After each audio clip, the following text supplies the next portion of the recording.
Hello everyone, नमस्ते सबैलाई। र आज चाहिँ हो शनिबार। मैले चाहिँ बनाउँदैछु बडा पाउ बडा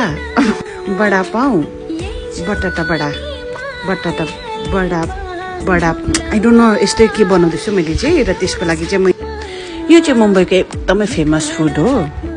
यो बनाउनु लागि चाहिँ मैले आलु तेलमा चाहिँ राई, हिङ, कडी पत्ता र अदुवा र ग्रिन चिली हालेर चाहिँ त्यसलाई अलिकति सटे गरेर आलु हालेँ। त्यहाँदेखि चाहिँ त्यसलाई मजाले पकाएर नुन हालेर चाहिँ मैले निकालिदिएको छु। र यो चाहिँ हो बेसन, राइस फ्लोर, नुन र अलिकति हर्दी हालेर यसलाई मजाले मिक्स गरेँ। यो आलुलाई चाहिँ मैले बेसनको यो घोलमा डिप गरेँ। अन्त चाहिँ मैले यसलाई अब चाहिँ फ्राई गर्न सुरु गरेँ। र यतिको फ्राई भएपछि चाहिँ निकालेर फेरि अल चाहिँ एकपल्ट फ्राई गर्दा पनि हुन्छ। र यो चाहिँ हो ब्रेड। र ब्रेडमा चाहिँ ग्रिन चिली, रेड चिली लगाएँ। र मैले बिचमा चाहिँ यो बडा हालिदिएँ। पाउलाई चाहिँ पाउ भनेको चाहिँ रोटी हो, बडा भनेको चाहिँ अघिको। र यो चाहिँ भयो हाम्रो बडा पाउ रेडी।